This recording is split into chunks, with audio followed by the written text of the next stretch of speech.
Hi everybody, it's Dr. Lori.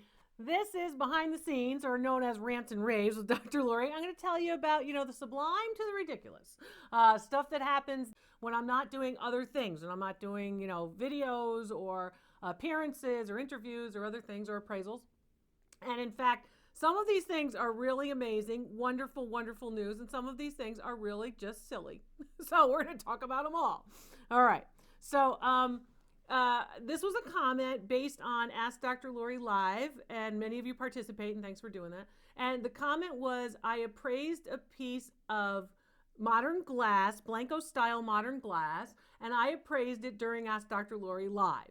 And someone commented and said, I see a similar piece that's selling online for nearly $1,000. And I'd like to really hear why your appraisal was so much less. Okay, here's the deal. The deal is that piece is not selling, that piece is sitting. And for those of you who are resellers, you know what it is when a piece is sitting. It's not selling for that because it's not worth that. The appraised values are based on actual sales records. I say this all the time and I say it over and over again because there's an actual sales record that I can point to and say, that's what it sells for. Somebody paid that much for it. When this comment, and this is misinformation, this comment is a perfect example of how you're looking online, you're not analyzing the whole market, and you're believing something that's just sitting at a high price. So try not to do that. I've received some comments that my values are way too high. They're very, very high, and that I should do videos that show exactly where these values are coming from and how could you put these high values out there because no one's paying that for these particular objects. Well, I'll tell you. First of all, people are paying these. All of my appraised values are based on actual sales records where similar pieces have sold recently. Now, having said that, this becomes a situation where people will say, oh, the values are too high. Somebody who's complaining that my values are too high usually have a different agenda. And that agenda, I've seen this for 25 years. I've seen this for a long, long time. They basically are trying to make you feel like, oh, that object isn't worth that. Why? Maybe they want to buy it from you at a lower price, right? So they don't want you to know, oh my gosh, that piece is worth that much that I own, because they want to buy it from you for a lower price. And then there are folks who, of course, will basically say, oh no, you don't do videos that show, where these people sold these pieces or how they did. I'm showing you videos, the actual people who resold these pieces at the values that I've given. So, I'll say, oh, it's worth X amount of dollars all day, every day. And then I'm showing you on the videos the success stories of the people who actually took my appraised value and sold it for the appraised value that I, in fact, showed, or even more in some cases. So basically, the values are not too high. The values are based on actual sales records where similar pieces sold. When people want to manipulate the market, right, those are the people who are saying, oh no, well, those values are so high, it can't possibly get that. People are getting it. Someone wrote in a nice note saying, Dr. Lori, I love you very much. I enjoy your videos. And I get very upset, and I always stick up for you when I'm online and there are people and members of groups who are bad-mouthing you or, who just don't want to, to have you mentioned in any way in these groups. I'm going to tell you, don't waste your time. Don't worry about wasting your time writing, oh, I love Dr. Lori, you should love her too, and it's fine. You don't have to do that. I want you to focus that time on watching my videos because you'll learn more from it. And I wanted you to remember a couple of things about these groups. I've been doing this for a long, long time. I've been doing this 25 years, of course, in the appraisal industry, and then, years before that in graduate school, and years before that in museums and such. The members of these groups, when you're not looking, you know who they're asking for help and expertise? Me. They'll come to me after they've badmouthed me in a group and say, oh, I can't identify that. You would be so helpful if you would help me, So, I want you to realize what's happening behind the scenes, because you'd be surprised at how many of those people who are bad-mouthing me in a group and saying that I'm wrong about something or saying that I don't know anything or I haven't done this or I haven't done that, who are then coming to me when they really need the correct identification. Don't waste your time in trying to stick up for me. I don't want you to have to do that. And in fact, it's nice of you to care about me. I appreciate that. But for the most part, my decades of experience, none of this is new. None of this is new at all. You know, basically, these people want to do this because they have a particular agenda. They don't want you to have the real information. I want you to have the real information. And when you get the real information, you're empowered. And that's what I want you to do. So don't waste your time on those people. Don't worry about those people. And of course, you know, you'll see, you'd be surprised, but so many of them, when they really need the right information, this is who they come to.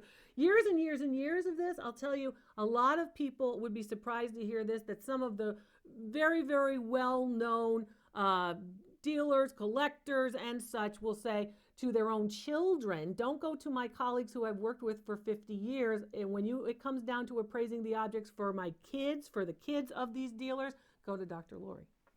She'll tell you the truth. They know. This came into the office, this particular question about Ask Dr. Lori Live, of course, videos where I appraise objects for folks live during a live stream video. Someone said, why do you turn off the live chat feature for Ask Dr. Lori Live after it's over? Well, I do that because of misinformation. So people say, misinformation, what are you talking about? There are a lot of comments that go on, and a lot of people put in information. Now, sometimes the information they put in, they're trying to be helpful, but a lot of the times the information that they're putting in a comment, you know, they're making a comment, they're saying, oh, well, I know that this is happening, or I know that that's worth this, or I know that, you know, the background of this particular company or manufacturer or such. Sometimes the information is wrong. So I try to stop misinformation online because I see so much of it. So that's why that is turned off. It's done by design. And a lot of people don't realize that when someone makes an assumption or they give misinformation, it can mess up a whole lot of other stuff. You know, I've been doing this for a long, long time, decades, and people are surprised by that. You know, an example is where, in fact, someone was saying who is involved in event organization was saying that I don't do live events anymore. They made an assumption. That's completely not true. So, but they made an assumption, and they maybe had an agenda when they were making an assumption. Maybe they didn't want me to be at other live events. I don't know what their reasoning was, or they didn't know and they just made a mistake, but I don't like to perpetuate any misinformation. So in fact, I might have been coming to an event in your town, and in fact, someone goes online and says, oh, she doesn't do public events anymore. And then you don't get me in your town because somebody believes the misinformation. Misinformation is a lot more important than you might think. Oh, well, so somebody made a mistake. What's the big deal? Here's the big deal. The big deal is it messes up things for everybody else. You don't even know half the time. So the comments are shut off by design after Ask Dr. Lori Live. And of course, it's so we can prevent any misinformation. So this next rave is really something that makes me happy. It warms my heart. So this person says to me, Dr. Lori, I want to tell you that I've just found your videos. I've been watching them nonstop. I've been enjoying them very much. I have an online store that I've had for a long time, and I do this with my partner, and my partner and I have seen, based on watching your videos and knowing what to look for and understanding how to identify pieces and learning from your videos, that we have been able to increase our eBay sales by 25%. So we've gone up, up, up with our eBay sales because of knowing what to look for, knowing what to buy at the thrift store, and watching your videos. I'm like, that's great. That is just great. That's a very big percentage increase for you. And you're not alone. A lot of people are realizing that they can learn a lot from the videos and that they can do very well in their reselling watching. So I'm very happy about that. And I'm very happy that you followed up, that you told me that, because I would have no way of knowing. So thanks for letting me know that. That's great news. I want you to keep watching the videos. There's a lot of information. And of course, don't forget to supplement it with what's on the website. Some of these are, of course, comments that are written all over. Sometimes they're on social media, wherever they might be. So this person says, I don't understand why I'm seeing pictures of food. I don't understand why I'm seeing stories from you, Dr. Lori, about food and about cooking and about recipes. I don't understand this. Why don't you just get with the program and stay with what you know? If I want to, this is what this person said, if I want to, in fact, look at food and see recipes, I'll turn on a food channel. I don't really need you to be doing this. I'll tell you why this started. People asked for it. The same way this person is not asking for it, other people asked for it. They said, we want to see what else you're doing if you're not doing appraisals. We want to learn a little bit more about Dr. Lori. So one of the things that I thought might be of interest to a lot of people would be, just some food stuff and cooking and recipes and such. Okay, fine. what I don't really get and what I'm trying to figure out and deal with is all this anger. Why is this person so angry? If you don't want to look at the food aspect of the channel, don't look at it. Don't watch those videos. That's fine. I understand. We can't all like what everybody likes.